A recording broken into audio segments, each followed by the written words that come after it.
everyone, and welcome back to our podcast. I am Chris, joined by my brothers Adam and Eric, and we are back in the room to talk more about video games. And joining us in the room, all the way from the UK, is Mr. Danny Cunningham, a brother from another mother. Hello! Hello! Is that your take on my intro? Yeah, pretty much. Danny, the other brother's take. Before we launch into the episode, what's it like over in the UK? I say Danny from the UK. You're not actually from the UK. I'm from You're Wexford. Yeah. As you'll hear, I think. The UK is fine. It sounds like it's the same as everywhere else, really, doesn't it? Yeah. It's all falling apart everywhere. Woo! I don't know. We're allowed to what? We could just move around our county now, whereas in the UK, I think you can move anywhere. Isn't Yeah, that we correct? can move anywhere. Yeah. Yeah, which is probably a bad idea, isn't it? It's probably not great. Probably not great.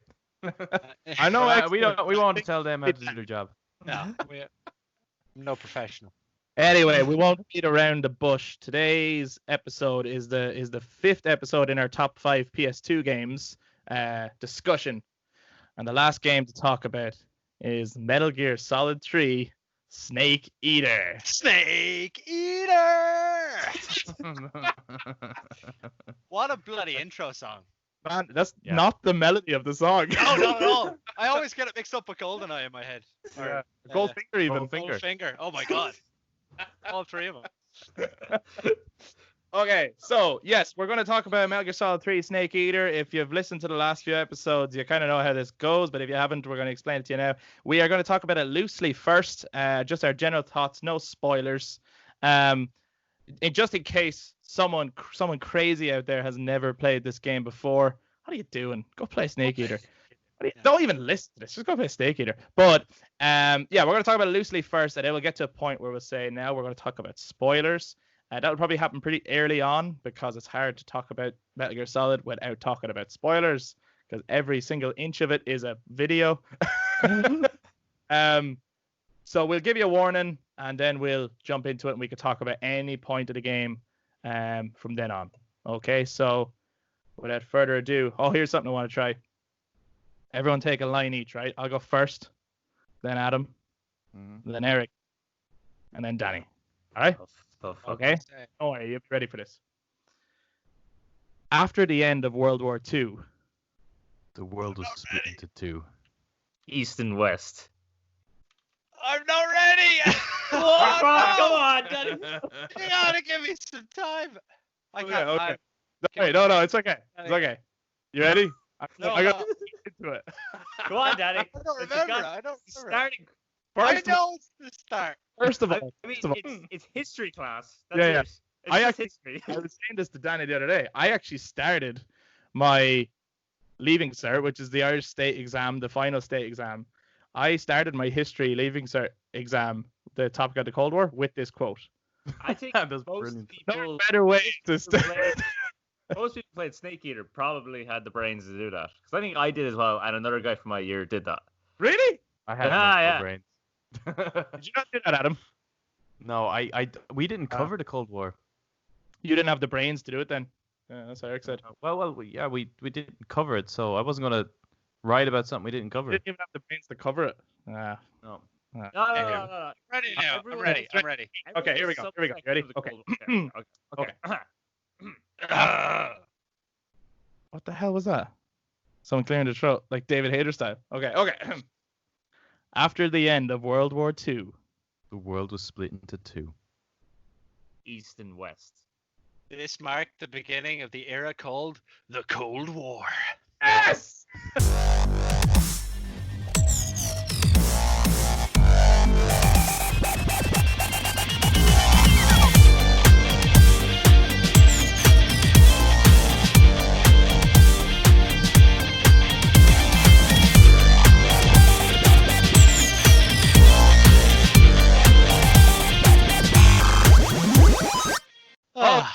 So let's talk Metal Gear Solid 3 Snake Eater. I suppose, in general, the first thing to start with is just our general thoughts on the game without talking any spoilers. And I'm going to come to you first, Danny. Well, I loved it. Oh, I remember when it first came out, it was probably the first Metal Gear Solid game that I felt like I was probably could clear on my own, because the first one I did with my cousin Philip, the second one I basically did with you guys. Right. And then the third one was like, this is the first Metal Gear Solid that I think I can sit down and clear on my own, and it was, and I loved it. It was absolutely great. The mix, it was so James Bondy. It was like in a jungle, which is where he kind of, I feel like Snake always belonged. So yeah, I absolutely loved it. Going back and replaying it in the last couple of weeks, I felt a bit different, but I still bloody love it, I think. Yeah. You know what as well, you just reminded me, because yeah, you did play Metal Gear Solid 2 at our house, and just before we go on further, MGS3, there was a point where you just defeated Fat Man. Yeah. He had said you won't find the final bomb, and that there's a countdown. And I remember he saying, "Where's the bomb?" And Yeah. Adam was sitting there, it's up his Yeah. ass. No, seriously. No, no, really where's the not. bomb? It's up his ass. It's actually up his ass. And like he looked everywhere. Like, I no, honestly come don't on. believe that The whatsoever. timer is going down. The place is gonna blow. It's up his fucking ass. I think I actually died twice before I actually died. And then you pick him up, move him, and the bomb falls out. It's huge. what the hell? Like, no wonder you were so fat. You're eating bombs, man. Eric, your general thoughts on MGS3? I loved the new gameplay mechanic of camouflaging yourself and eating food to survive. And I wish more games would actually add eating food to survive. Now, I know Witcher 3 and Legend of Zelda Breath of the Wild do that, but the fact that they have health and stamina, two things to have to like worry about, which is real life, without having to be awkward about it. But More games need to make me worried. Yeah. oh god, I'm not hygienic enough. Where's my shampoo? That's what you need. But yeah, I love the gameplay mechanic of camouflage. And like Love having the Sims, man. I've tried playing The Sims. No, that's too much real life. There's a back. line. Dial it There's a line, you can't cross it. All right. I don't actually want to eat food and then have to go to the toilet. All right. I just want to do half of those. Cut out the middleman. But that's actually like real life, yeah. Like no one, I think everyone just would like to just eat and not have to go to the toilet ever. That'd be great. The butterfly. The butterfly does not poop. Yeah, The fact That's not true, is it? that's true. I don't know where it came from. Our Apparently. dad was talking to No. Eric yesterday. He said he was watching some documentary or something, and caterpillars supposedly are constantly shitting. Non-stop. They eat and they're constantly shitting the other end everywhere they go, right? And then the only time they stop shitting is when they turn into a butterfly, and butterflies never shit. I don't know if that's true, but an expert said it, man. So No way. No way. yeah, butterflies, they eat and never shit. Wow. They shit rainbows, man. That's the life. They're fucking Anyway. beautiful. So Everybody yeah, pooped. those new gameplay mechanics they put in were so interesting. I think they really work with the setting of the story of going into the jungle and being all on your own. The fact that you have to fight to survive. Yeah. Oh, yeah. Survive. Adam, your thoughts in general? I think it was the first time I started like following game like journalism and game news. Like it was the first time I've ever bought a magazine in anticipation for a new game. Like beforehand, like it's kind of like word of mouth. You're like hearing it from your friends or whatever. But this is like the first time I knew a game was coming. I was buying every magazine with it in it just to get like more info on it. And I remember the launch day as well, where I was like getting my dad to go down and get it because it came out after San Andreas. You hear that? And I remember how that? difficult His it dad. was. Is Yeah, my that? dad. Not your dad. My dad. You hear that? Yeah. Okay. San Andreas was like impossible to get. So He's not my I, dad. Never mind.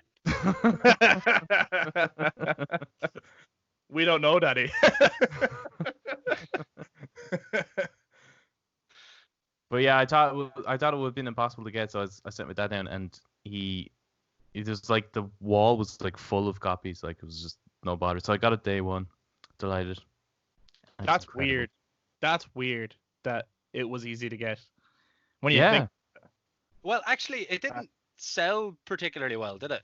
Overall, I think it Well, sold like half as I don't much. think any Metal Gear did really I think it sold half as much as MGS2. Isn't that mad? initially. Yeah. Yeah. It's crazy.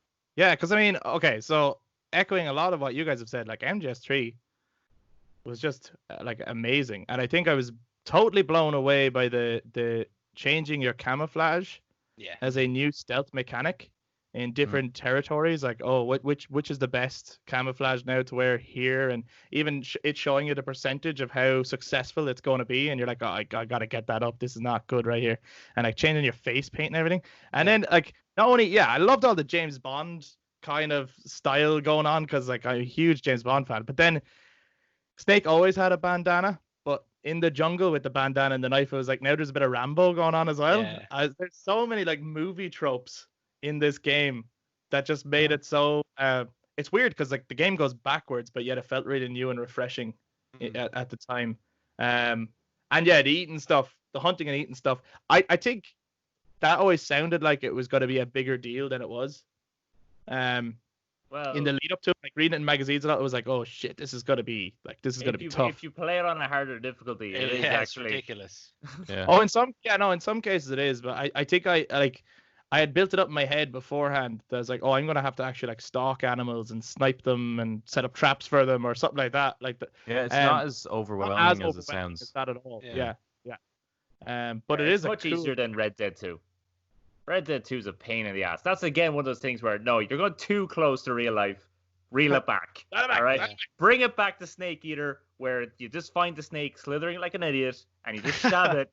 It turns into a box, and you just collect it, and there you go. You say it so majestically. It slithers like an idiot and then it turns into a box. That's the name of this episode. Most of our episodes get named by Eric. Yeah, I've noticed totally that, by accident. Yeah, he just says like weird quotes and it's like, right, well that's this one then. That's sorted.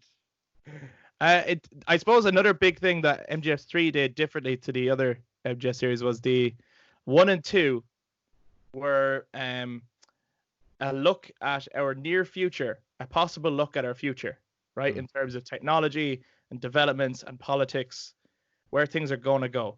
MGS3 was the first one to set itself back in a time period that has long passed. What did everyone think about the setting or putting it back in the 60s? I thought it was. Who's awesome. going first? I really enjoyed the fact that it was set after the Cold War, that they talk about Khrushchev, that they talk about JFK, that really, and that stuff that you grow up hearing about, and all of a sudden it makes this mad little world feel really real. Yeah. Even though like it doesn't start to feel unreal until you start coming up against the bosses and they have crazy powers and you're a bit like, oh yeah, this is a fantasy game. Okay, yeah, this is a game. This isn't real. This didn't actually bloody happen. Yeah. But until then, I think they intertwine it so well, and it almost feels like it could be an alternate reality. Yeah. Yeah, the use of footage. I mean, like they kind of did it with the first Metal Gear Solid as well. Kind of bring in real life footage in there, and real organizations and real people. It just grounds the whole thing. But there's something really satisfying about knowing where it's going to go, right? There's like it's almost like watching. You remember like the prequel Star Wars, right? I was gonna say There's the same thing. There's something really nice about seeing like that this little kid is going to become Vader. It's just at what point does that happen and where does it like click kind of. So it's nice to play as where Big Boss is going as a character. Yeah. And just seeing that development play out, and they do it beautifully. Yeah. Eric?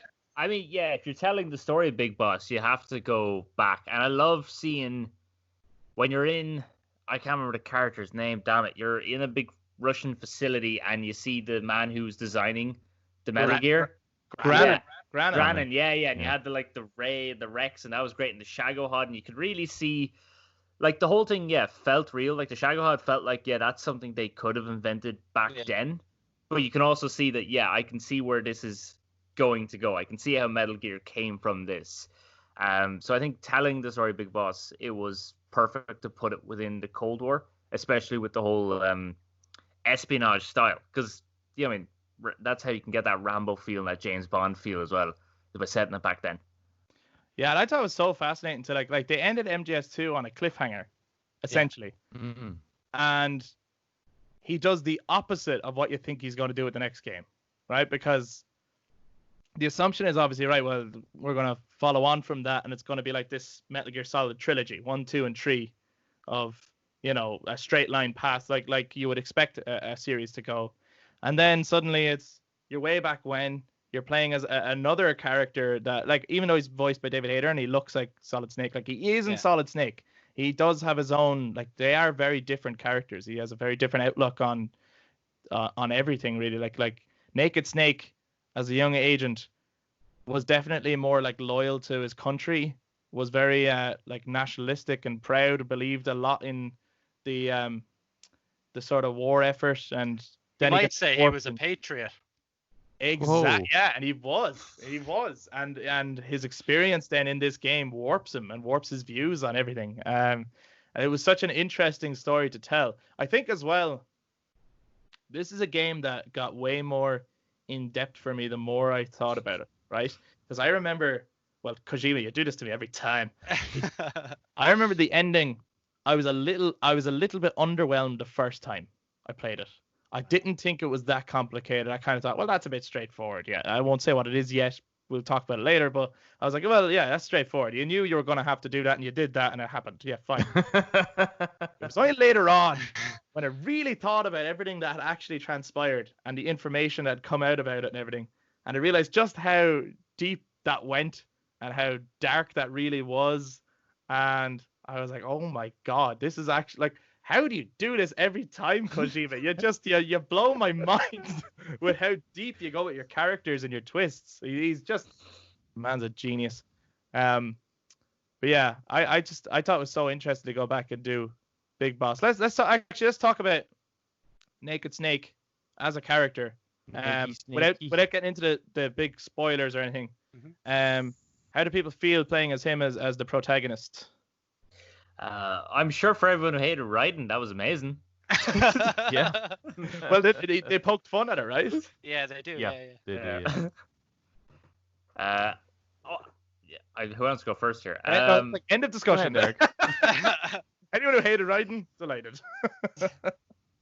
Well, it was great to get back to having David Hayter question everything every second. Like, a tree, what the hell? Yeah. So that was great. Yeah. Do you think Kojima, when he writes a script, do you think he writes it once and then copy and pastes it twice?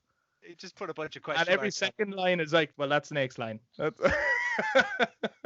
damn it! Who put the question mark on the teleprompter? David will read anything he sees.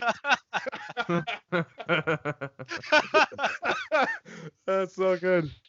So Eric, I think you've said all you have to fucking say. Adam, have you anything further to add to the depth of Naked Snake there, other than just? I mean, it's hard to talk about that without spoiling it, my opinion. But... Well, even just like anticipation of the game coming out, right? You're going to play as Big Boss. Like that was never really a secret. No. And I think because it is so like it is Snake technically. They're almost like a 1-to-1. I know they're not, but yeah, they pretty much are, having the same voice, same look, etc. It was a nice way to kind of make everyone feel comfortable playing as a new character. Yeah, what they were trying to do with Raiden, but this was an opportunity to explore a new story with a new character, one that they haven't really developed much outside of just being a bad guy. Yeah. How about you, Danny? I think you're a big Naked Snake fan. It's Big Boss, isn't it? You can't go wrong with Big Boss. Like he's awesome. You can go Peace Walker and Phantom Pain. Yeah, that is true. Fair enough. Well, yeah, okay, fair. In Snake Eater, you can't go wrong with Big Boss.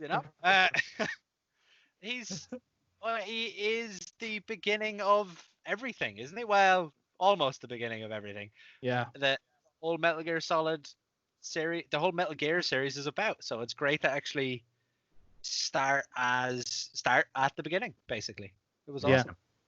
Yeah, I think it adds more context to the overall series and the overall arc. And it's weird because I think the first time we play MGS3, like way back when, after MGS2, and at this point, there is no Metal Gear Solid 4 yet.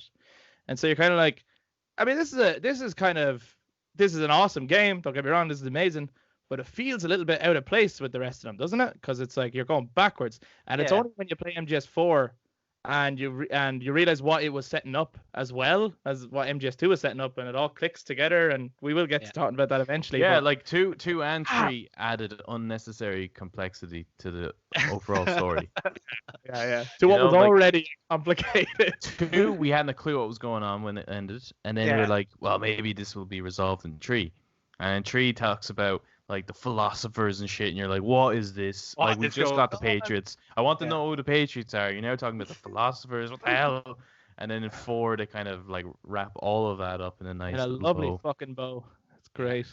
The other thing, like Big Boss was a bad guy until Snake Eater, basically, as far as we're concerned. Yeah, but it doesn't really make him bad guy. Yeah. It's because you're a bad guy.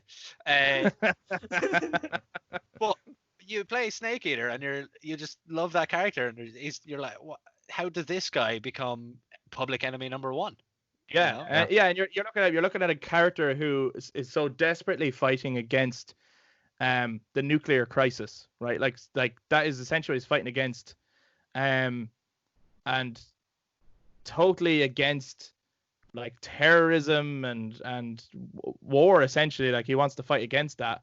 And if you've played the other ones, even if you never played Metal Gear and Metal Gear 2, right? Which none of us have, let's be honest. We got all of our story from Metal Gear Solid. But you learned enough from that about Big Boss. He was mentioned so many times, and they talked about him so many times and what he had done. You know that at some point he owns a Metal Gear and threatens to nuke like the world and holds the American government like to ransom at some point. You know that is where his future lies. You're like, how does this guy end up there? Where like he will justify that under some way. And I think I loved as well the cover art. For me, that kind of sold it for me on Big Boss, or even when he was just Naked Snake. Seeing that cool artwork that's in all the other games and seeing the eye patch on, and I was like, he looks instantly iconic. Like he looks instantly iconic. And I have to say, the second he did that Halo jump, oh yeah, I think it's my favorite intro to any of the Metal Gear Solid games. It's brilliant.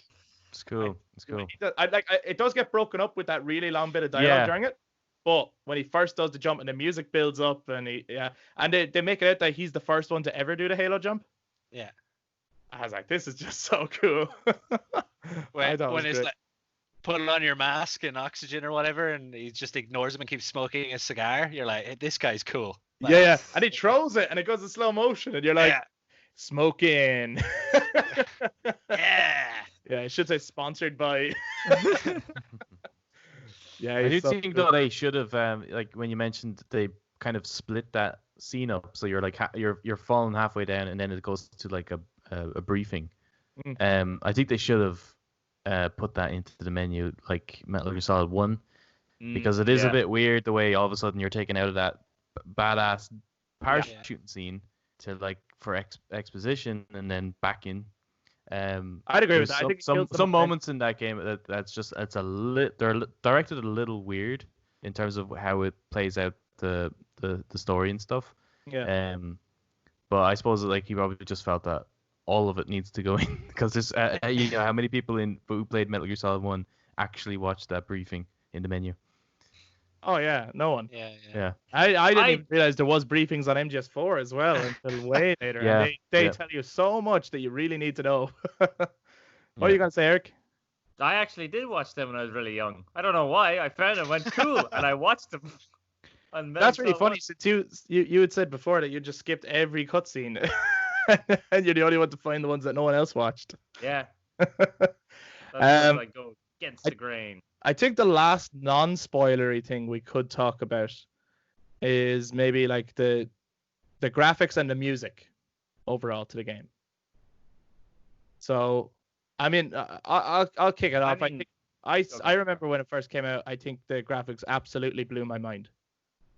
Yeah, they were I stunning. remember thinking you'll never For see the time, stunning. They were the best thing ever. You couldn't beat them. They were I just- remember like sitting there, like you know the scene where the nuke goes off. It's at the beginning. Yeah. But Oh the yeah. nuke goes off, and just the lighting, against Snake, from the blast. I remember like my mom walking in, and she was like, I don't know, probably telling me to get dinner or something. But I was like, hold up a minute. Look at this. Look at those graphics and tell me this isn't real life. Like, those are the best things I've ever seen. Video And she games went- cannot get better And than this. she went, it's just fantasy. But I was really blown away by that scene. I remember like MGS2 was pretty good. I'm not sure how big a leap from MGS2 to MGS3 the graphics really were, except for all of a sudden you're in a jungle, and like the graphics of the jungle and that environment, and actually being able to pick out, like before that would have just been one massive piece of terrain blobbed on Yeah. to the game, and now you could actually pick out individual areas and individual textures, and in that sense it was crazy good. Yeah. What do you think, Eric? Yeah, there really wasn't No. much of a difference between two and three, especially in like character models. I think it was more to do with their use of textures has been improved. The amount they can have on screen at one time has improved. Yeah. And lighting, their lighting engine seemed to improve. But yeah, in terms of like the amount of triangles used for each model, not much of a difference. The graphics on the skeleton when you got to repair him, class. That looked like a real skeleton. Swear to God. Skeleton. But you gotta repair- When you go into the X-ray mode. When you got to repair his with his arms. Actually, That's a gameplay mechanic I absolutely love. yeah, I forgot to mention that. That is gameplay. Curing. Curing yourself, treating your own wounds, whether it's like using a knife, and if you use the wrong thing, it won't work, and you'll run out of supplies. So you have to actually think about it. Like that was a really cool like survival technique thing that you had to plan out before you actually, treated the wounds. That was so cool. It's quite funny though, where there's times you go into it and you've got an arrow sticking out of your head, and you're like, oh, I'm just gonna pry that out with a knife. Yeah, instead of just pulling it out. Although they say you shouldn't do that, don't they? Yeah, they say don't pull it out because then of course you just bleed. Yeah, just be an absolute badass walking around with an arrow in your head. Yeah, man. Just fucking like don't pull arrows out. You break it in half. A real And then snake you jab people with a it. snake would just keep going. Arrow or no arrow. Yeah, Yeah. it's class. Just push it through opposite side. Oh yeah. It goes straight like. I actually speaking the- about graphics and stuff though, I do. It's not necessarily about the graphics, but the design of all the different terrains that you go to though. Yeah. So like you start off in the jungle and then you kind of go to this like urban rundown factory and then you go into marshland and then we just had like the way they designed each of the maps was great, and going from one area to the other, and each area actually had its own physical enemies while also its own environmental issues that you would have had to overcome, which I think was really I really wish great. they had more kind of exploration of the snow area, right? There's like one tiny patch of snow on top of the mountain, and there is a snow camo in the game, so it's like, where am I supposed to use this except for that like one little patch? I think at the end it's really good. Yeah, it's good in the flower patch, but Flowers. I think it would have been cool to explore more, because you get the kind of deserty mountain region, you get lush jungles and kind of foresty areas and stuff like that, but definitely missing some snow. And then MGS3 DLC. The last non-spoilery thing to talk about then is the music. The music overall in the game. What do people think of the music? Unreal. What a thrill. Well, unreal. From the opening credits to the very last like sound effect, unreal. Yeah, it is good, and it's like You're right there.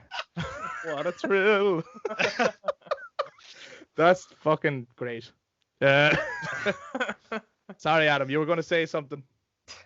Yeah, the music, it really suits the era, but there's also something really modern about it as well. Like, I mean, you could tell it's the same composer to 2. Yeah. Yeah, there's like kind of a synthy kind of thing going on in there.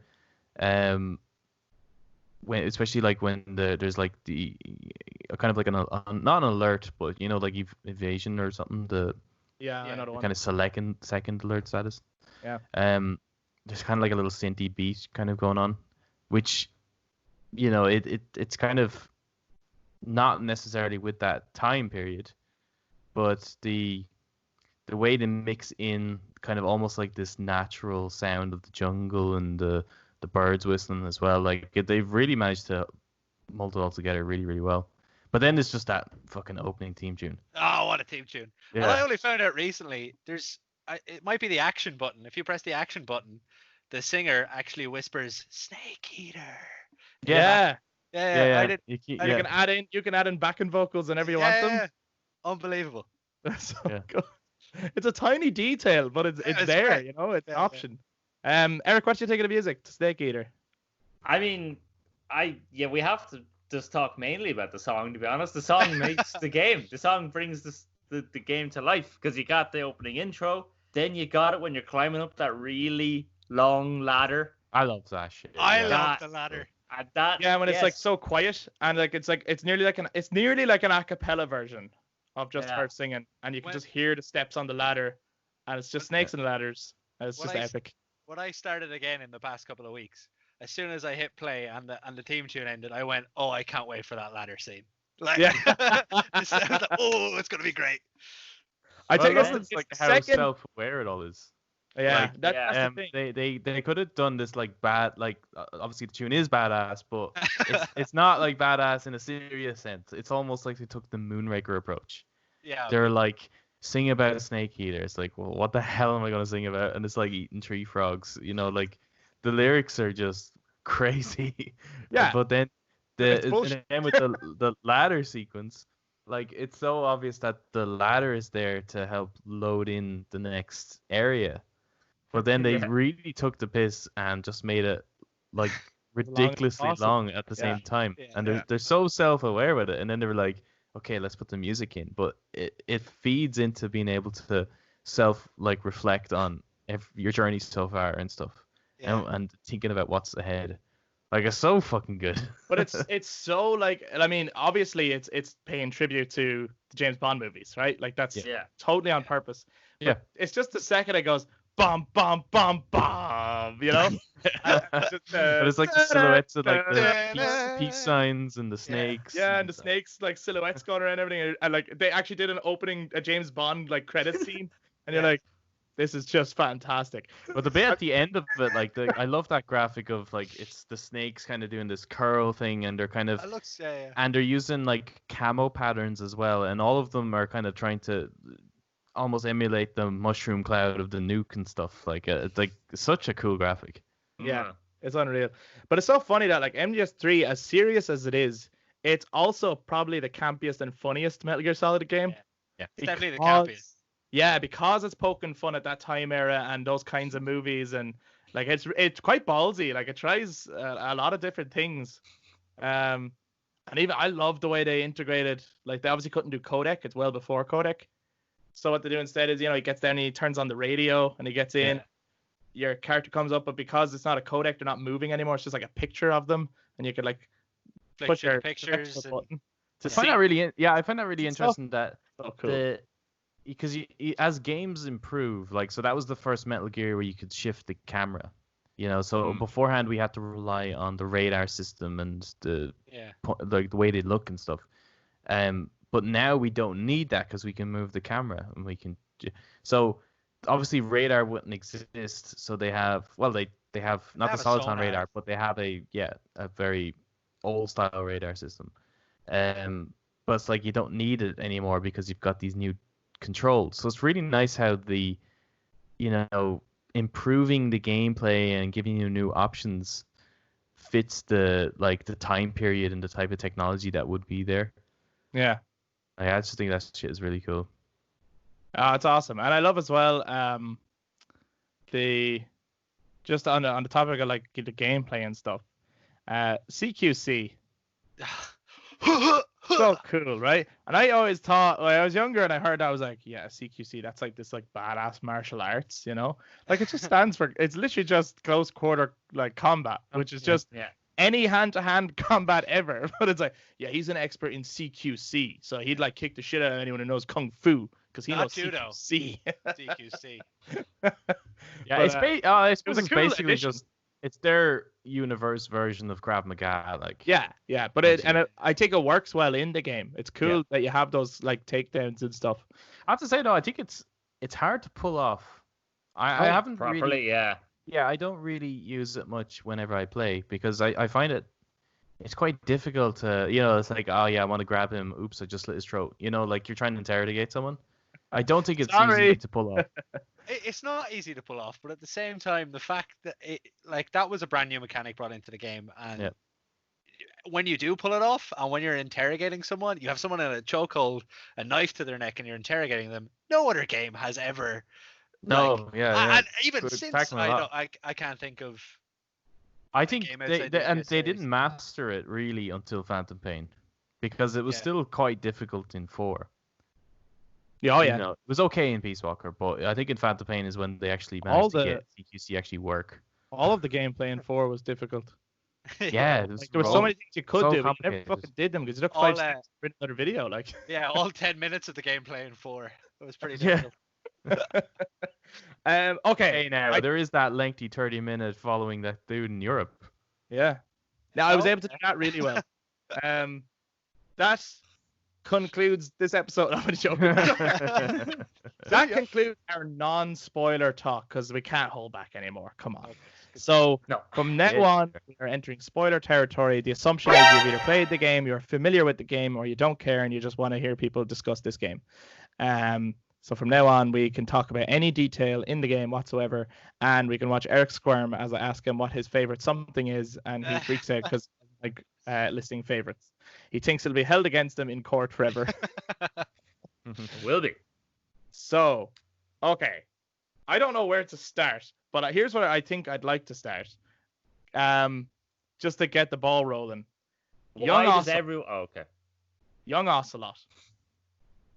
Oh yeah. What's everyone's take on him? Because Ocelot was definitely a fan favorite in the other two, right? And one of the reasons was because he was an older character who was mysterious, who was pulling all these strings. You weren't sure who he was with. He was always double crossing people. Now you're playing as a really young version, like he's like in his early 20s, a kind of pompous.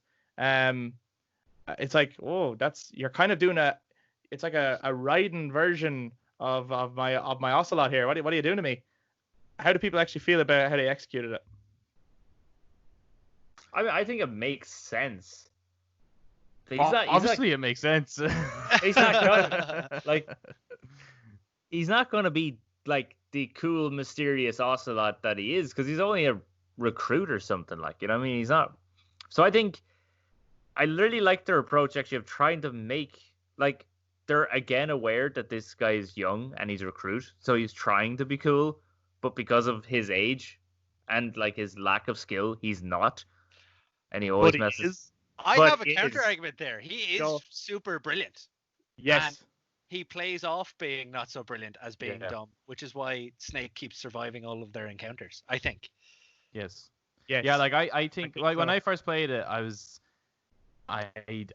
wasn't really sure about this portrayal of Ocelot. I was like, I have, this is, Ocelot is basically Yeah, what's his like name? what? What's Forgot this about guy? that. Good and bad, the ugly. Lee Van Cleef is that his name? Leave Yeah, Keith. that's basically who Ocelot is. But then after you clear it and you realize who this character is and like his motivations behind it all, and as Danny said, like he's pretty much just pretending to be this like douche basically, but he's a really cool character. And I really like how he was portrayed. I think it's a tough fucking role to pick up. I think. Yeah. I think so too. Like I think everything is going against that voice actor. And that character, when you think about it, like this younger Ocelot who looks very kind of childish in comparison to the character he becomes. He's a fan favorite. You're looking at him at a point where he doesn't even, like, at the start, he doesn't even spin revolvers yet. He's making cat noises. You're like, man, come on. Yeah. But by the end of it, I absolutely agree. It's like, oh my God, he's still the same Ocelot. He's always been the double agent. The whole. I love the fact that he starts off with is it a Makarov? Is that the gun he starts off with? Yeah. And then Snake is like, oh, it's more of a revolver technique, and then it moves on to a revolver, but he miscounts his bullets, and then before he knows it, he's got 2 revolvers, and it's camp, but the whole game is camp, and it's cool that you can see his character grow and learn from Big Boss. Yeah. I love that with him, you have one of the, like, a really good gameplay mechanic. So when you beat him first and he's knocked out, you can, like, start riddling him with tranquilizer darts and somehow he doesn't die. But if you shoot him and kill him, it comes up with time paradox. Which is such a nice feature. I love that. And you hear Roy Campbell's voice? Yeah. Instead of Major Zero, Colonel Campbell comes and goes, "You've just created a time paradox." Yeah. It's a really funny, like, there's loads of little funny moments like that. Yeah. But I think I just think the way they pulled off Ocelot in this game, because everything tells you it shouldn't work. A young Ocelot, come on. Like a rookie Ocelot, no one wants that. It turns out he's not a rookie. Even at that age, he's an absolute expert in his field. He knows exactly what he's doing the whole way through the game. He's playing everyone, absolutely everyone again. He's the only one that comes out on top pretty much in every game. In every game, everyone is being lied to and like trying to get one up on each other. And Ocelot's the one that always wins, essentially, in every game. In spoiler every game. Yeah. It's nuts. Did everyone know or cop on, and is it confirmed that he is the son of the boss? So I'm pretty sure it's confirmed he is the son of the boss. That's in 4 that's revealed, isn't it? Well, I don't know if it said straight out though. There's two things that I'm more interested in. Did the boss know that he was her son? And did he know that he was her son during Snake Eater? I like to think that she knew. This sounds like that he did not. This sounds like a Jeremy Kyle episode. You know, we got Jeremy Kyle on this. Yeah. Because you know that moment where he's juggling the guns and shooting Sokolov? Yeah. And she grabs the last one and kind of slaps him in the face and is like, "There's no such thing as luck in war." That's a very motherly moment. Yeah, she's mothering him. Yeah. But you're right. Yeah. Yeah, I don't know. I think they don't have a clue, and it's just kind of. Maybe like it's almost like she couldn't help it. Yeah, that she couldn't help it when she sees him. Like, she'd be like that with her troops anyway. Yeah. You know, she is the boss. Yeah, but when you think about, I mean, I suppose she's trying to show off a certain loyalty. When you think about what her mission is and her motivation is in this game, there's really no reason for her to try and mother this Ocelot character unless there's something she knows. I mean, I don't know. There's no knowing really. But I like the idea that she knows and he doesn't. I think that the audience doesn't know what the hell we're talking about. Because we're just kind of like, we're not actually saying anything. We're just going that he knows that she knows that they know. You know that. But speaking of the boss, she is a very good character. She's an amazing character. And she is. It's mad how far back you can go. Like, you know, but like actually, we're going. She is what the whole Metal Gear Solid or the whole Metal Gear series is about. Yeah. Actually. Yeah. But it's mad how far it can go back, because we're thinking like, okay, with Metal Gear Solid, we hear about the boss, so we can go back and learn about the boss. But then with Big Boss, and then when you learn about him, you realize there's his mentor, the boss, and then she has this whole fucking story of when she fought in World War II and shit. And it's like, well, you could make a game then all about that, where she like has to defeat the Sorrow and stuff. Like, this keeps going back and back and back. I always, there was a time I really wanted that to be a game, fighting in World War II as the boss. Oh yeah. Seeing like the members of Cobras when they were like the Foxhound of World War II. You know, like that's fun. I think that would be would have been cool. So much better than Diamond Dogs. Great. Like Metal Gear Solid 5, the Phantom Pain is her Phantom Pain. Would be way better. Well, it wouldn't be Metal Gear though, would it? They'd have to slap another title on that thing. But I It don't know, will be because such a Jack cool will have story, them. especially like to see because the Cobra unit, although they're the villains in 3, they're not bad guys. They're not. They're just following orders. Are they not? No, they're not villains. I don't think so. Okay, why not? Why not? Yeah, They're just there to follow the orders of the boss. right. But That's if their it. orders are to defect from the United States, who they were soldiers of, and fight for the Soviet Union, who are developing nuclear weapons to attack their homeland, and they're just following the orders, does that make them innocent? Well, you've got lots of agents doing all kinds of things during the Cold War. Yeah. And you know, it's really difficult to say who is the bad guy in the Cold War anyway. I don't They're all think there making weapons. is- I'm just playing yeah. devil's advocate here. I'm just curious. Oh, Yeah, how far you can take this. But in, No, I think they're just like, they're really just doing what they're told. I mean, Yeah, I'm that's looking it. at No the fear. good I'm guys, looking at though, the is there? fear, and I'm like, is he really a good guy? I don't know. He seems like he really enjoys killing people. Really. Who? The fear. Oh, the fear. I mean, the Yeah. pain Yeah. is he's another pretty horrific one. He sends hornets at people. Actually, on the topic of the Cobras, who are the bosses in this one, do you guys have a favorite? The pain. Sorrow. A favorite character or a favorite fight? Oh, both actually. Okay, favorite character and then favorite fight, and that could be the same thing, but I think favorite character is the Sorrow. Okay. Favorite Cobra character is the Sorrow. Favorite fight has to be the end. Yeah, the end is Yeah. it's great. That has to it's probably the best boss fight in the entire saga. What? The fact that there are, is it 4 ways of killing him? 3 ways of killing him? I think it's 4. I think it could be 4. Yeah. So you can shoot him as he's wheeling off after the first cutscene while he's sleeping. Yeah. Yeah. You can pause your PlayStation when the fight starts, fast forward it by 2 weeks on your clock, and then he dies of old age. Yeah. Brilliant. Or you can sneak up on him and kill him, or you can and then you can tranquilize him. I suppose they are the 4 ways of killing him.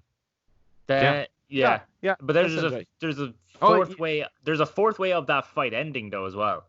What's that? Oh yeah, yeah. There's When another, yeah. if you fall asleep, he tranks you, and then you go to prison, then you gotta escape. and Oh then yeah. No, the Yeah, fourth yeah, way of those killing two. them. Sorry, the fourth way of killing them is way before that. It's when you first see the end. He's in a wheelchair, and He the said fear that. is like. He Oh, you said did say that? That's Yeah, the yeah, first thing he that's said. Oh, sorry. That's the first Yeah. chance you get to kill him. Yeah. Yeah. And then Yeah. you have to fight the, was it the Osselot's men instead? That's right. Yeah, Yeah. they fill that spot instead of the end. And then. I've never done that because I love that fight so bloody much that I would never ever take that away from myself. Or from him, because that's Or all he from really him. wants. Is not one last true. sniping fight. Yeah. There's a weird thing about like honor in this game, isn't there? Like soldiers fighting not necessarily because they hate each other or that they want to kill each other, but just duty. there's like a sense of sportsmanship in the fight. Yeah, there's kind of like a That's true. Metal Gear Bushido Solid. kind of theme going on A throughout the which? game. Bushido. A little bit, Yeah. yeah. Yeah. But there's even like because Ocelot then gets to that point, even when he gets the first 2 revolvers and you fight him, he's the first actual boss fight, and he tells all of his men like, leave us, like this is between me and him. Now if Yeah. he's just a soldier trying to do the thing, like okay, we all know he has a Yeah, different he's got an motive. ulterior He's not motive trying there, to yeah. kill Snake anyway, but there is this thing of like this is like mano a mano kind of a thing, like a one-on-one. Let's just see who's better skill wise. Let's test their Yeah. skills here. And Snake is up for that too. Like he doesn't know Ocelot's motivations, but he's up for like putting the gun away and wait until he says draw before actually shooting, rather than just like going shut the fuck up and just like shoot him, end the mission. Like Yeah. so it's a really interesting thing. Eric, did you have a favorite? Boss, I then think boss fight. character wise probably would be the Sorrow. Just he's so interesting. The first time you meet him, he's floating there like some weird voodoo-esque thing, and then like his glass breaks and there's the blood coming down from his eye and stuff. And then seeing all the different people you kill, and you're like, oh wow, I am an awful person. Thanks, Kojima. You make me feel bad. But favorite fight would probably be the Fear, cause it's one of the closest things we had at the time to fighting Predator. Yeah, it's pretty It cool. Felt Oh, yeah. like Dutch fight. I think that's the Predator 'cause hardest you got fight in the game. It's pretty tough. Yeah. It's pretty tough. It gets easier if you try to trank him, I think, than if you try to shoot him, because you can Yeah. throw out some. But I mean, right? There's a great example of why this game is great. You can kill him by tranking him, and but he comes down and eats food, which brings his stamina back up. Yeah. But you can outthink that by putting out a load of poisonous food that he then eats that lowers his stamina. Yeah. Like the amount of thought that goes into defeating the bosses in this game, and the amount of ways you can do certain things makes it, for me, probably the best Metal Gear Solid game. Well, this one, it definitely had better boss fights than MGS2. Yeah. Not only did it have more of them, but the fights themselves were actually definitely more enjoyable, more entertaining. But the characters were not. Because I don't think the the boss, like, I mean, I don't think you can compare the Pain to Fat Man in terms of character development. No, the Pain is trash. The Pain is one of the Pain worst. is But also, I think, not a big fan of the Fury. yeah, the you don't Fury's get boring. much from them. Like, you know, No, whereas you heard nothing about them. Foxhound and Dead Cell, every single one of them could have a standalone game nearly. They've got so much behind them. Yeah. You know, any one of them could be the main antagonist of the story. Whereas the Cobra unit, they're pretty much just bits of meat to shoot at. Yeah, Well, I think that's why I agree with a lot of what was said before. The Sorrow is my favorite of those bosses. I think because he is one of the ones that has a backstory. He's more interesting. He's more layered. I like the idea as well that because they're all named after the emotion that they found in battle, and I think his one is more relatable. The idea of killing people bringing you great sorrow and great grief is probably a little bit more relatable as a human being. You know, you would like to think that it doesn't bring great joy. But also, that one is my favorite boss fight. It is good, isn't it? It's because it's not a fight. How long did it take you? I love the other fights. It's just Ages. It's an experience, isn't it? It's an experience. You go through the game killing as many people as you want in as many different creative ways as you can, and then suddenly you're launched into the scene where you have to face them all and face everything you've done. And the difficult thing is not like it's not a fight. The difficult thing is not like overcoming the sorrow really. It's like overcoming your own and then thinking how you can get out of this living hell that just repeats itself over and over again. But also, I will admit though, no other boss battle I think that I can think of right now makes you feel bad about all the nameless guys that you've killed throughout the game. The first time I played Snake Eater, I did some horrible things to those guards. Sliced their neck, shot them in the groin, killed them in every single way I possibly could. Starved them, everything I could think of. And then you're walking down this river and you're being reminded of how much of a horrible person you are. It's a message in a game, you know. That's the thing as well. That's the thing that's what I love so much about it. It's not like you hit the nail on the head, Danny. It's not that they're telling you how bad a person Snake is. Right? Because Snake has killed other people before, right? This is not like his first rodeo. And they don't show you everyone in his life that he has ever killed as a soldier. They just show the player everyone the player has killed playing this game. It's like, you've had a lot of fun. This has been fun and cheesy and campy, but let's get serious for a second. Look at what you've done. Bit of the game is not as it's not as fun if you've tranked your whole way through it. No, it's not. Oh, that's true. Yeah, it's a bit bland. All you see is the bosses, and that's it. But what I love about that, I think it's the last kind of fourth wall break in an MGS game. I think I can't recall one in 4, and I can't recall one in. Well, I the see other what two. you're saying. There is ones in 4. There are like fourth wall breaks, but they're not like as big as that. Where like it's really direct to the player. Like, because there's one where Otacon in Shadow Moses says we're gonna have to swap the disc. It's like, oh wait, we're on a Blu-ray disc. You know, they do like a little. No, I mean in terms of being like a puzzle, trying to figure it out, kind of a thing. Like it's like the Psycho Mantis thing, you know, like having to switch the control. Like defeating the Sorrow I think it took me a week, you know, like, and there wasn't really. You know, it's not like today where you can just go onto YouTube and look up like how the hell do you beat this thing. Like, it's we're all discussing it in school. You know, like we all come in and we're all like, oh yeah, have you got past the thing yet? No, I haven't. And then someone would figure it out, and then we're like all trying out that thing, and it didn't really work for us, and then we try out another method and stuff. But yeah, it took ages because it requires the one thing I didn't use for the entire game. That's the thing. Yeah. But I love that as well. You know what else is good about that? It's like, do you know when in all the James Bond movies, James Bond is always sent on a mission. He's given a gadget that has like some sort of unique thing that's like, you're going to need this at some point later. And then the perfect opportunity comes up where it's like, this is the moment I now need that. That's what this is. Like, here's a gadget that, like, it's like as if we already know the script. Like, we don't know when you'll need it, but you will need it. Like, here's a really strange, like, gadget you're going to need. And then he uses it at the exact moment that it's needed. And it's gas. Yeah, it's great. It's really good. But it's unfortunate that it's only that first time playing it, you know? Oh, yeah, like, look. Next time playing it, it's like, it's straight away. Let me just walk past through this. Yeah. But it's like when we said that with the Psycho Mantis fight. Like, the Psycho Mantis fight is the best fight in MGS1 the first time. Yeah.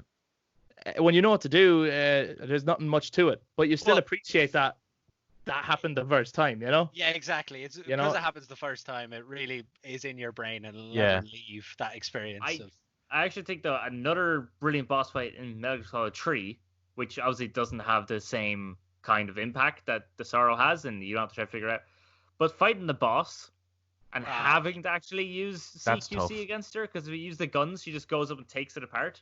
Yeah. And in that white pedaled rose field, there's something kind of romantic and, like you were saying, Adam, like Bushido. It feels like an old samurai movie.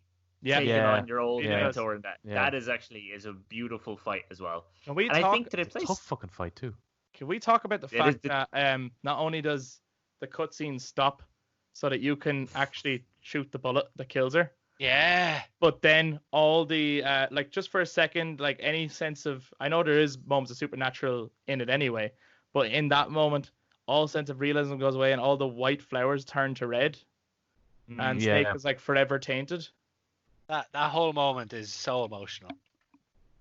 Yeah, it's really good. Like, to put that into player's hand is a sad version, though, as well, of Snake Eater while you're fighting her. During the fight, they do again. Yep. They play the theme tune again, but this time it's solemn.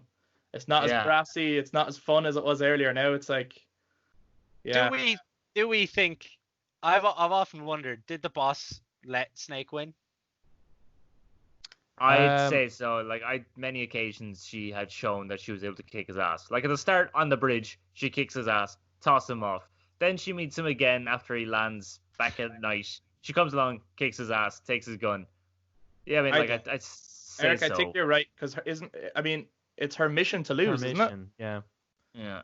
Essentially, yeah. She knows she has to die, and she has to die in the hands of the Americans. That's the thing. Snake won't do it, so she has to push him. Yeah. I think that is the only reason she puts up a fight. Is like, he will only kill me if it means me or him. So I'm gonna like actually fight him to the death, because it'll give him. It's so interesting that it's almost a curse that's been passed down from mentor to student the whole way down. And like, that was her mission. You know, she had to kill the Sorrow. 2 years ago, she had to kill the Sorrow. That was her mission. Big Boss then had to kill her. That's his mission. Snake then had to kill Big Boss. That was his mission. Like, it's the whole way down. Like, it just gets passed down. Yeah, it's there's something kind of not biblical, mythological about the whole thing. There's a mythological element to it that's like past sins being repeated over and over again. By the people who are trying to stop those sins from ever happening without actually having any idea that they're being controlled by God only knows. Yeah, every time. What did so now that we're talking about the boss, what did people think about her actual mission and her as a character? I don't think I got it the first time. No. I didn't either. Got it the first time. I can't remember what it is. Well, that's what I was saying earlier on, right? Like, that happens, and I was like, yeah, I mean, it's not that shocking. My mission was to kill the boss. I killed the boss. Job done. Yeah. I get the emotional weight behind it. She's his mentor. Yeah, okay. But I didn't really. I remember the first few times I didn't really listen to what Eva was saying at the end about what the boss's mission actually was and what she was actually doing there. So she's a double agent too, and she is willing to go down in history and forever be remembered as a traitor, as a murderer, as a villain, Like her whole name will be ruined forever. Hmm. Even the people who know it have to keep it a secret, just so that America can get their hands on a lot of money. Yeah. Pretty much. But she yeah. is willing to do that for her country. What a- and be vilified What a forever. patriot. Well, What a what's- patriot. What's quite interesting about that is obviously she starts that mission and that's not going to happen to her in the beginning of the mission. That doesn't happen until Vulcan decides to nuke the facility at the end of the Virtuous mission. You're right. Yes. So initially Yeah. she's sent over there to give him the nukes to get him on side, get the philosopher's fortune and come back. Yeah. But then he nukes it up, which as an American warhead, blah blah blah, leads to the culmination of the end. But when she gives her big speech right before the battle, she says kind of the opposite to that. That why are we just working on the whims of the people who feel like they're enemies now, as opposed to in the 21st century, I bet you America and Russia will be fine. Why do we care about the whims? So it's weird that she makes this big speech about kind of the soldier becoming their own force, but Yeah. also ultimately she dies as a soldier.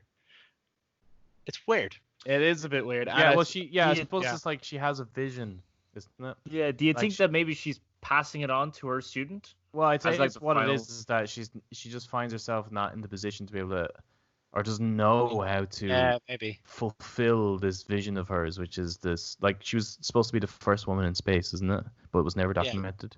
Yeah. And when she's in space, she sees no borders, just a single world united, and she's Yeah. not able to fulfill that, but she shares that dream with Big Boss, who then wants to carry on that legacy. Yeah, he wants to make her final words a reality, really, isn't it? Yeah. To honor Yeah, her.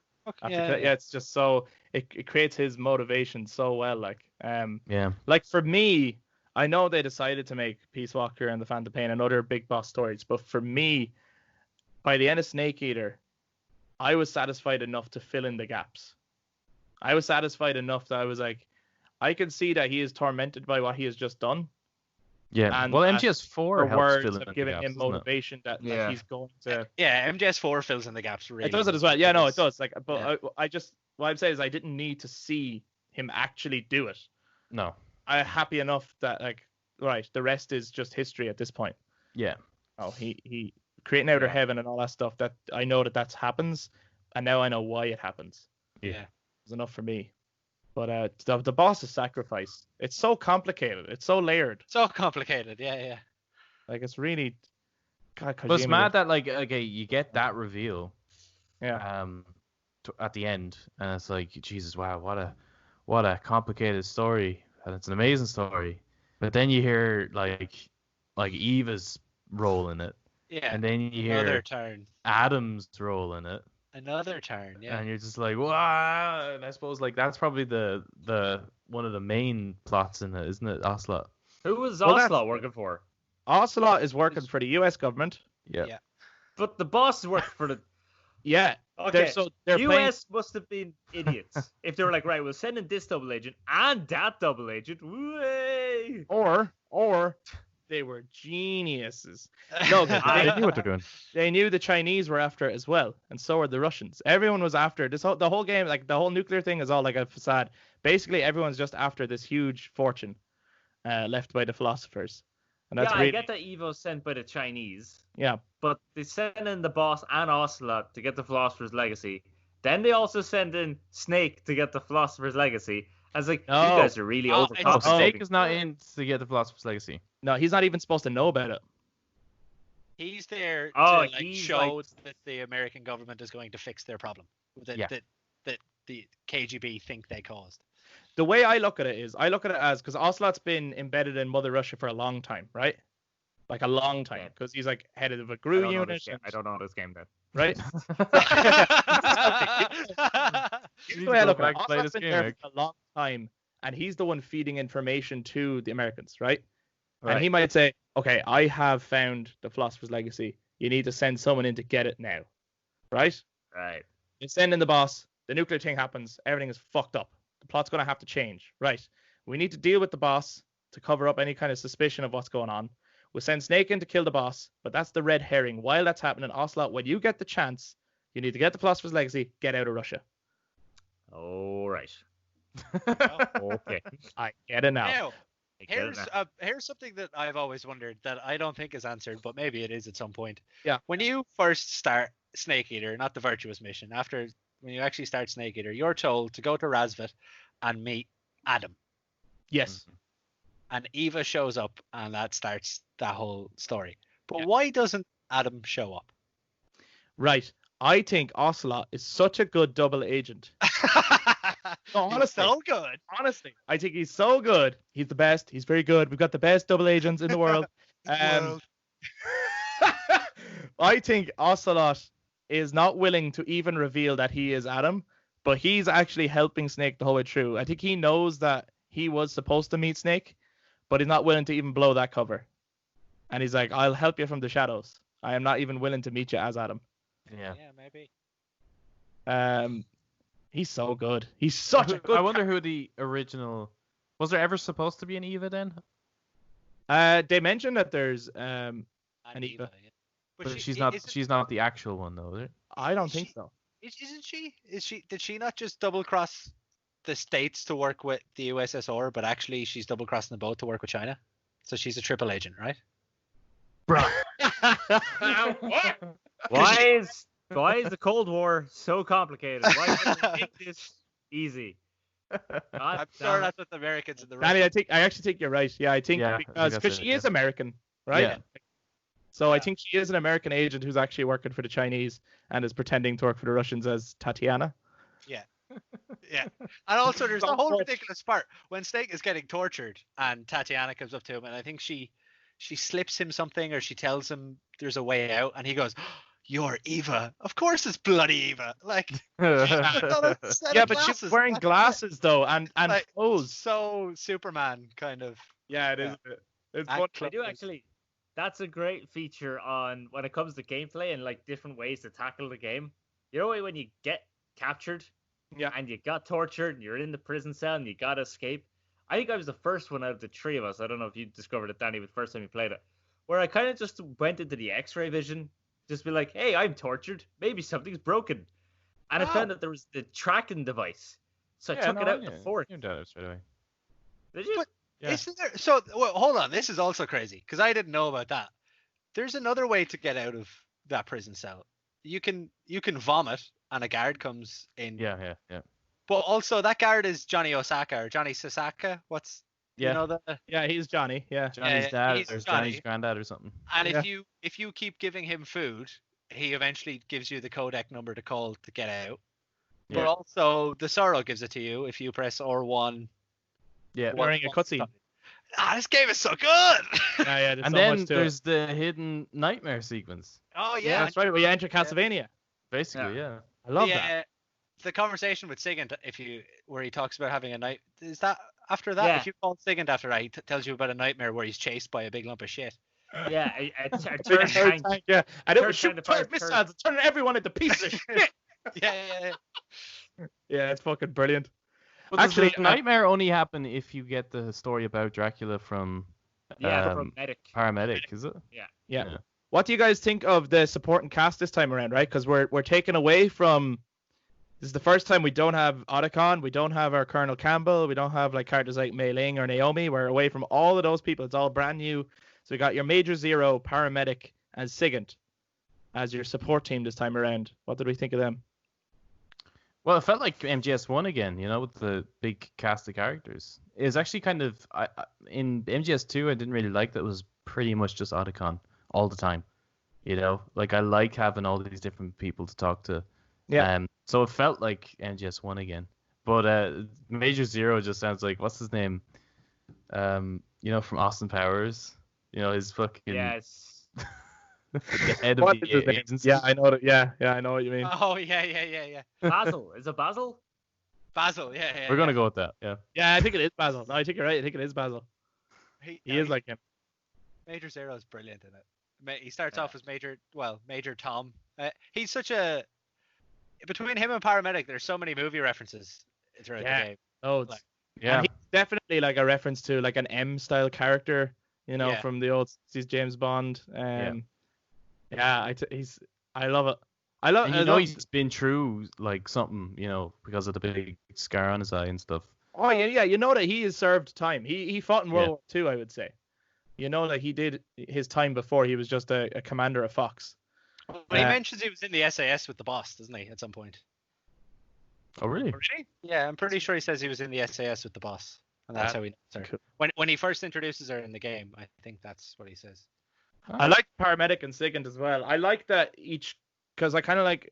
I agree with you, Adam. In MGS2, when you're Snake, Otacon, you call him for everything, and then when you're Raiden, you just have Colonel for a bit of advice, and then Rose does saves and everything else. Yeah.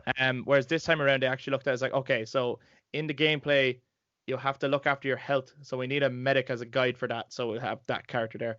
Then there's a lot of weapons to manage. So we should have a weapons expert on the team. So there's Sigint. Then we need an actual commander who's sort of advising you on what to do. So there's your Major Zero. And so not only do they play into the gameplay mechanics of it, but each of them are a very distinct character. Like Sigint has a lot of funny moments. Like he's great. Yeah. And he's very different too, because you would expect in a game like this, like a Q style character. But he's not like a Q, like. Oh yeah. Like he's not like that at all, is he? Not at all. Yeah, not at all. And then Paramedic, I love talking to Paramedic. Yeah, she's my favorite to just have a chat with. Like. Yeah, because the references are brilliant. Yeah. Yeah, they're so good. A lot of dialogue there. I think of the villains, the only one we haven't actually talked about to jump back is who I suppose is probably the main villain in the game, actually. Vulcan. Yeah. Oh yeah. Like, even though the boss is the final conflict really and the emotional conflict, like Vulcan is the villain and the immediate threat of the game, I suppose. Like he's he's the most unpredictable one, isn't he? He's the one that's like he's screwing up everyone's plans. Like Russia has a plan, China has a plan, America's got a plan. Vulcan's like, that's true. He's I'm doing my own thing. I got Shagohod and I'm going to nuke America because why not? Yeah, he's planning on becoming a Russian dictator, right? He's even going to overthrow. He was going to overthrow. Yeah. So, voice acting was a bit, but then again, the game doesn't really have. He's a bit cheesy. Not all of its characters have actually good voice acting, but I think he's had some interesting gameplay mechanics when fighting him in the Shagohod hangar. And like the elevator gets lowered down and he takes off the jack and he's wearing some weird Power Ranger armor, but he's got all the bullets on him and stuff like that.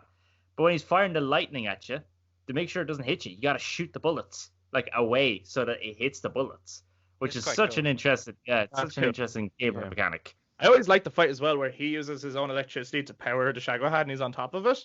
Yeah. And it's like, I mean, at this point, this is just nuts. Like all realism is gone out the fucking window. But it's just fucking cool. But I didn't never really realize when I played the game when it first came out. He's a big scary bad guy. But when I've replayed it over the years, he is actually a horrible, horrible person. I think even though there's like grander, bigger evil later on, I think Vulcan is probably the most evil character in the Metal Gear Solid franchise. Yeah. It's like I don't actually straight up like not even a little bit justified. Like straight up evil and sadistic. Yeah.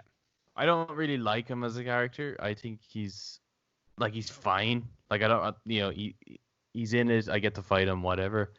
But to me, he kind of reminds me of like in Bond, it's like Stamper or whatever his name is. It's like it's just the typical. It's the brute, Yeah. And he's like, he's just doing like ridiculously sadistic shit. That's just not justified. Well, then I suppose in history, like you did have those type of people, the SS.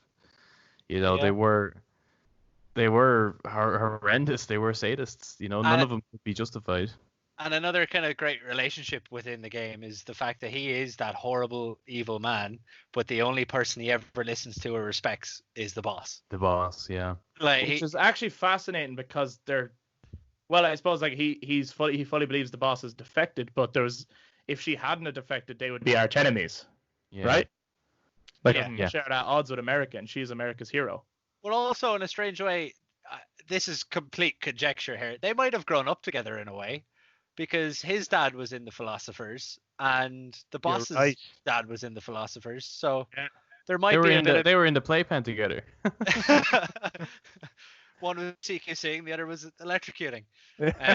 Um, You're bang on though. Yeah, there's a possibility they've known each other a long time. yeah, or at least they probably have like a mutual respect for who their fathers were or something like that.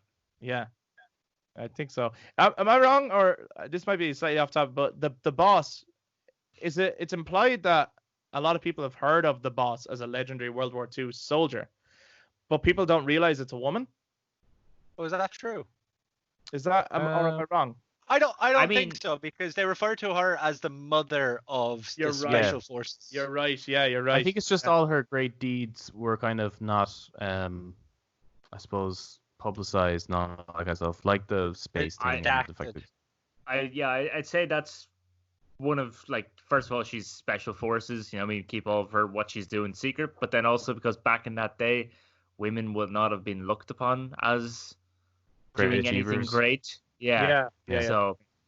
No, that's what I was wondering, because I forgot that. Yeah, she is actually known as the mother of all special forces. But Yeah. I was wondering, was there like some propaganda element in there around her character, which would have added another extra layer of her doing something just for the honor of it or the duty of it, as opposed to for her own name. I mean, again, been even that title just makes it more like, why didn't we The play as her? boss. Why didn't we play as the mother of all special forces in the trenches of World War II? that Well, would I make mean, a Why did we get great Diamond game. Dogs? somebody should listen to this and then make this Yes, please do. That would Are be you great. sure you want them to touch that?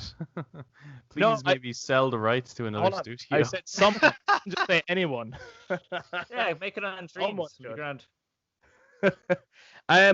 Sokolov is another character that we haven't mentioned, who plays quite a big role in this story of this game. I suppose he fills in as the sort of Otacon character, Yeah. at least for some of it. He pees his pants at least. What do people think of Sokolov? Is that, am I right? Is that Eva's lover or? So there is this whole thing where there is a scene where What's that, Chris? Volgan is beating Eva or Tatiana, Yeah. saying, and then he starts beating Sokolov, and he's like, "I'm gonna kill your lover" to Eva. But then later on, Snake is like, "Isn't Tatiana your lover?" And Sokolov's like, "No, it's my wife and children. You know, I've got a wife and a child, and they're the people who I love." No, So, I don't know For Eva what to really get is going on there. as Tatiana, she actually made a deal with Sokolov that she could pretend to be his Russian lover, Is that true? Tatiana. Yeah. Oh, okay, So Sokolov knows that she's not Tatiana. right. Okay. He doesn't know that she works for the Chinese, I don't think, but he knows that she is here to help, and that she's being victimized as part of her cover, and then he doesn't want, because if I suppose Volgan has her there as a leverage against Sokolov, right? If Sokolov reveals, "I do not know this woman at all," Volgan will kill her, Yeah. and she Except- can't remain undercover. For Volgan's also sleeping with her though, right? Oh yeah, but I think he is Yeah. doing That's that not her just to choice. manipulate Sokolov. Yeah, You know what I mean? sleeping Like, with- I think the whole thing is like, I I think have Volgan he is is sleeping doing her. with the entirety of the Russian army. Yeah, he sleeps with everyone. Rykov as well, yeah. Rykov, He yeah. does, yeah. Yeah, that's a poking fun at writing, isn't it? Yeah. I must. Yeah, Yeah. it is. It's actually Would you it's say- the only moment of weakness. Volgan says he's gonna beat up Snake for Rykov because he hurt Ivan or Yeah. Igor or whatever his name That's is. right. Yeah, Just no, a little he moment of He weakness. does there from Volgan. actually, he does actually love him. So Yeah. I suppose there's Oh, a little bit of that- humanity in Volgan.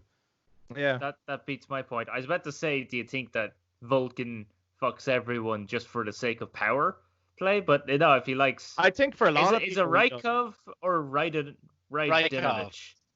It's, Okay, it's it Rykov. could be Rykov. It could be Ivan Raidinovich Right. Rykov or something like that. It Ah, could be. right. Yeah, I that think sounds- you're right. I think you're right. Yeah. It's a bit on the nose, isn't it? I wonder what he's referencing. Wink. Is there? And Okay. even on his he's wearing like almost like a man tongue nearly, isn't it? And he's got Yeah. the little lightning bolt on him. Yeah. Yeah, that's right. Yeah. Bizarre.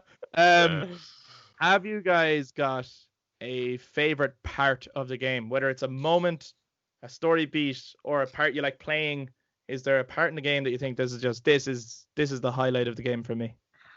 Climbing that ladder. Really? Is that- Is it? Oh, I love it. I bloody love it. I have so many moments. It'd be so hard to pick. Like, I really love the moments in the field. You know, there's great spectacle moments, but I love like the little outposts, and there's like the turrets and stuff, and you're trying to figure out like, if how am I going to sneak in here? And if you could just go around, but if you go in, you're going to get cool equipment, and you're thinking about how you're going to storm it. And it's like, Yeah. well, if I put That's great. bombs in that shed over there, that'll actually blow up their food supply and it'll starve them out and all this kind of stuff. Like, I love that kind of tactical stuff. But I can't help but feel like John Rambo when you're on the mountain getting into one of those anti-air guns, taking on the Hindies. That's a great moment. That's really fucking good. How about you, Eric? Fuck's sake. Hold on. Eric, what is your favorite moment in Metal Gear Solid 3? This is going to be forever recorded. Yeah, it is. Because you said at the Applying start, extra pressure. I can't even use legal snag against you because you said we were being recorded. I really love the bit when you first meet all the Cobras on the bridge, and boss fucks you up by breaking your bones and tossing you off the oak, and then Vulcan fires a Off nuke. the You oak. just hold nuke. I'll toss you off the bridge and everything. Yeah. It kind of Um, launches you into what you're up against, really, doesn't it? Yeah, and there's like you get to see all the different bosses, and there's like And he grabs the boss's bandana. Before that, he doesn't wear a Yeah. bandana, yeah. and that's the origin of the whole bandana thing. And he uses it as a sling at one point. to First, kind of yeah, his arm.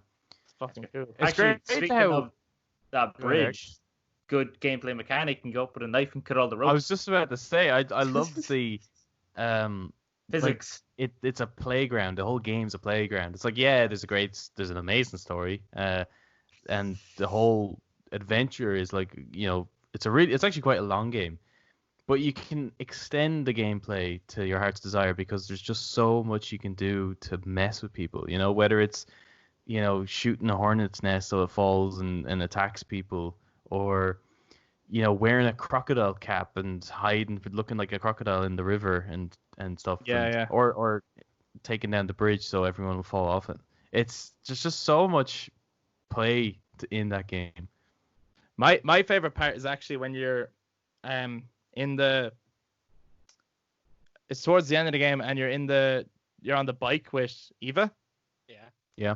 And it's that escape moment. It's like those big action movie finales, and there's all these other guys on bikes chasing you, and you're shooting at them, and the base is blowing up as you're going, and it just feels like one of those big James Bond finale moments. The music And- there is amazing as well. And you have infinite Yeah. ammo at that point, and if you just keep holding down the bullets, he does the Rambo thing of as he's shooting. It's a very epic game. Yeah. It is. It's Yeah. huge. And then the Shago hat is chasing you, you're shooting at that too.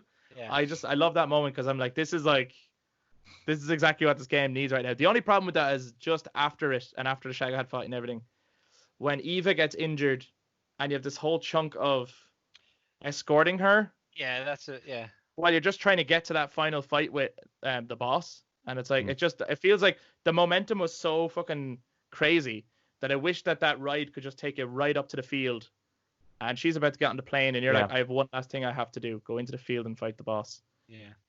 It's probably my only grime with the game is that Eva moment. While I love Eva as a character, I feel like they had already built her up to care about her. So having that moment of like weakness and looking after her while people are looking for you, it was like, come on, let me just go. Yeah. I also love the like very very final fight with Ocelot Oh yeah, on the plane. on the plane where Yeah. but in the cutscene you point the revolvers at each other and they're empty, and then it's brilliant. And if it's There's just three so different good. outcomes to that, I think. There isn't is. Is there? I know Yeah. I know of two. What are they? Well, if you Firing the have empty bullet, one. Yeah, there's firing the empty one. There's if you have the bullet, right, and you fire at him, it's a blank. Yeah. Or he has the bullet, and I think he just purposely misses you, isn't it, or something like that? I know. If Yeah. you Oh, have and the- then there's a fourth one. It's if you have the bullet and you shoot past them, I think. it's a real bullet. You then, miss right? him. Yeah. If you decide to purposely not shoot him, yeah. Yeah. So I think Um, there's four outcomes. For actually- for what is it, for a late generation PS2 game, Like so many options. It's Yeah. unbelievable, really, isn't it? And the Like, amount of collectibles like in that game, like yeah. it's one of the I went back and to get the trophies for it because it's such a fun game to get everything in it. Whether it's the theater mode, so you can see what cutscenes you need to unlock, and figuring out the different ways to unlock each cutscene, or all the different camos available that you can unlock. You know, there's some like scattered throughout the game, but then if you defeat the bosses taking down their stamina, then you get a new boss camo that way. There's just so much in that game, and then there's the face camo as well. Yeah. I think the end is the only boss in it where if you shoot him using the tranquilizer gun, like with the rest, you don't get the camo. You have to beat him by him dying of old age or something like that. So if That's you trank him, you get his Mosin Nugget. I'm probably his butchering gun, that yeah. pronunciation. It's gone. Yeah, Oh, you're right. right. If you sneak up behind him, aim at his head. I think if you aim at his head, look away, aim at his head, look away, aim at his head, he goes, okay then, and he gives you his Yeah, you have to hold them or up like his 3 camo. times. Shake Yeah. it down. That's crazy, isn't it? He- There's so many It's ways you so could replay cool this because, game. like, going from area to area, like trying to track his footprints and stuff, Yeah. and trying to be silent, and the dude can hide. I felt like such a great tactical espionage expert when you sneak up on the end and you aim at the back of his head and tell him to freeze. It just Yeah. feels like, even though it's not really a big achievement in the game, it feels like such an achievement because of what I they've suppose done. because they bigged him up as like the grandfather of sniping, and Yeah, he, you know, like the idea I suppose is that nobody has ever bested him in battle, and he's an expert in stealth, and he'll see you from a mile away, and he and even he's a plant. talks to nature, and it tells him they're so weird. Yeah. They're so doesn't weird. he photosynthesize? Yeah, he has photosynthesis. He feeds up. Yeah, he feeds What's up the great sun. about that fight as well is that if you leave the area and come back, he's still there. Yeah, he's like waiting the for you. boss fight is still on, even if you go off and do other shit. Yeah, it's like you won't get past this point because he's not going to let you. Yeah, it's so good. Have you guys got? There's a lot of twists in this game, and we've talked about it in the other Metal Gear Solid games, and it might be one that we've already said. But have you a favorite twist in the game? I mean, you guys explaining what the fuck the thing is about to me. What a shocker! My favorite twist has to be the boss and just her story, because it essentially is the beginning of the Metal Gear series, and what it means and what she does is just phenomenal. So I think that's my favorite twist. Yeah. Yeah, I think that one too as well, but just because of how, although the Ocelot twist is good, you know, its delivery is just post credits. You know, it's like it just tells you straight out, and it's like I would not have seen that. But like it's cool with the boss. It's kind of like what you were saying, Chris, about, you know, that setting up the twist thing, the prestige kind of a thing. Right. That's there the whole way through. Like you see all the moments. If you go back and play the game, you can see her helping out technically. Yeah. You know, the whole way through. Yeah, so definitely the main boss twist. I mean, I'm kind of torn between that one and the Ocelot one. I agree that the Ocelot one isn't delivered well, but as a result, when you know that one so I think on first playthrough, the boss twist is the best one, and I don't think there's any kind of arguing with it. But on second playthrough, now knowing what you know of Ocelot and seeing what he's doing there, because on first playthrough he looks like he is trying to stop you every step of the way. Yeah. But on second playthrough, when you know what you know, you realize just how much he's playing it up and how much he's actually helping you, even though he looks like he's against you at every turn. Yeah. I think he's done so well for someone that I was so worried about. I think young Ocelot was the thing I was least excited about in the game, because the idea of a rookie Ocelot, you know, was just like, please don't take my cool character and then show me the rookie version. Like I'm not into that. You know, and then to see how he was actually executed, and that even at that young age he was still the greatest like double agent ever. It just blows my mind. I think he's 19 during Snake Eater. Whoa. Wow, Yeah. I didn't realize he was that young even. Yeah, I think he's 19. I'm not Wow. entirely sure, but Wow. I love that guy. He's so good. I think I don't know if me and Adam have definitely answered this question before. I don't know if Eric has, and but I'd be interested to hear your take, Danny. Is Metal Gear Solid 3 your favorite Metal Gear Solid game? Yes, I think it is. As a game, I think it's my favorite. All like in terms of the story, the characters, the gameplay, even though it's a little bit dated now, it's my favorite. MGS1 is classic, and it brought everyone that I know into the Metal Gear series. But Snake Eater for me was just it had everything that you could want, really. I love it. Okay, Eric. Which Metal Gear Solid game? You could say 4. Like we haven't talked about 4 yet. If it is 4, 5 or Peace Stop Walker. reading my mind. I was going to say 4. Wow. To be honest. Wow. Yeah, I was going to say 4. I think I played that a lot. 4. Yeah. I caught everything. Did everything. 4 because it includes 3's gameplay mechanic of camouflage. Yeah. While I prefer Snake Eater's actually wearing different clothes. Yeah. But at least Metal Gear Solid 4 did have those options of different outfits depending on the area you went to. Their face camo of literally actually wearing someone else's face. I mean, that sounds messed up, but in the game it makes sense and it's cool.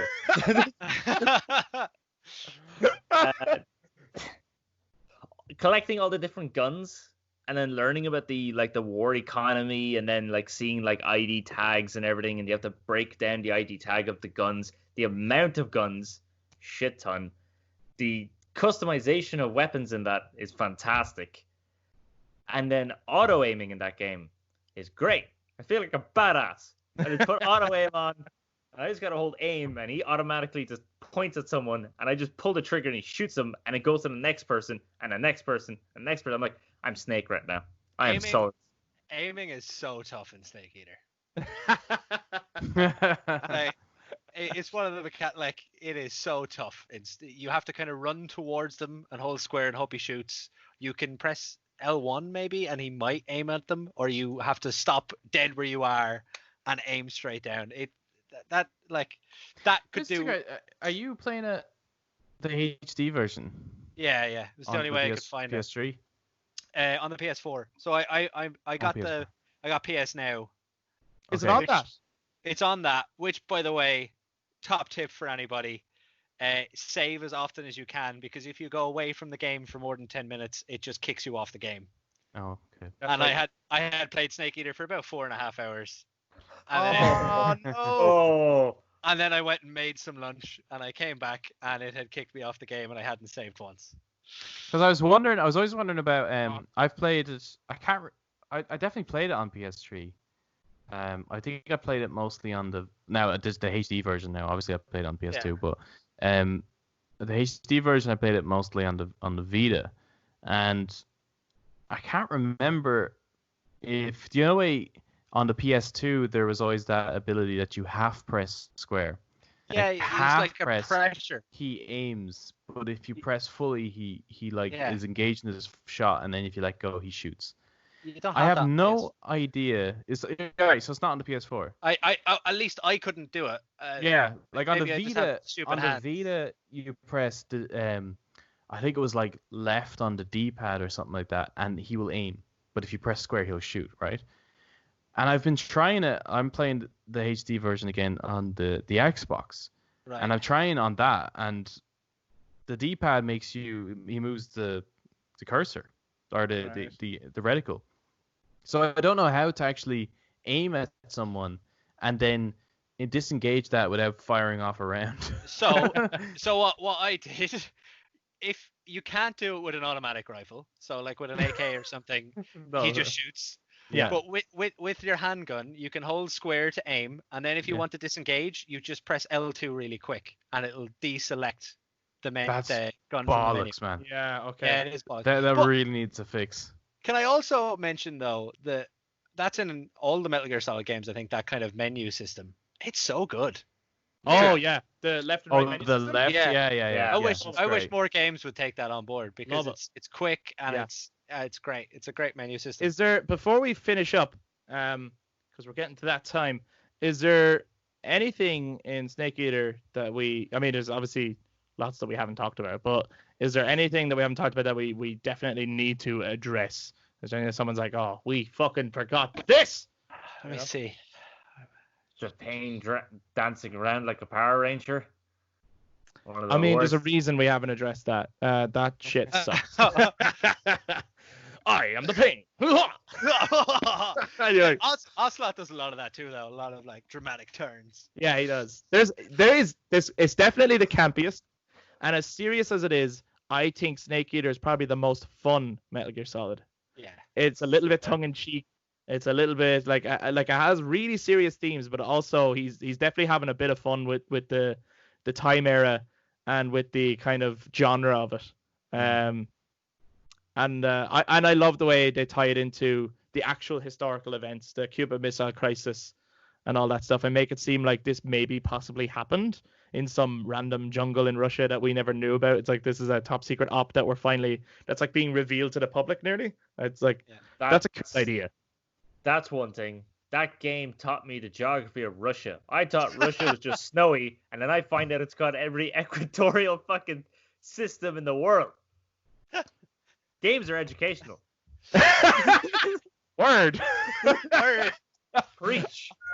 And on that note, I think that sums up our thoughts on Metal Gear Solid 3 Snake Eater. Games are educational. If you've played Metal Gear Solid 3 Snake Eater, we'd love to know your own thoughts. If you can get in touch to let us know what your favorite parts of the game were, what your favorite boss fights were, where it ranks in the series for you, any of your favorite moments, things you didn't like, anything at all, please do get in touch and let us know your thoughts. That concludes as well our discussion on our top 5 PS2 games in terms of going into great analysis on them. So we'll see where the next episode is going to take us. We're debating it amongst ourselves at the moment. There's 2 different ideas we're floating around. Maybe we'll just do the 2 of them. We'll see. But I'd like to thank Danny for popping on with us. Thank you guys for having me. It was great fun. We'll have to get you on again in the future. I'd love to. So thanks very much, everyone. Bye-bye. Bye-bye. Bye now. Bye, dude. Kuwabara. Kuwabara, Kuwabara. Kuwabara. Kuwabara. Oh, fuck yeah. I gotta stop recording now. End credit scene.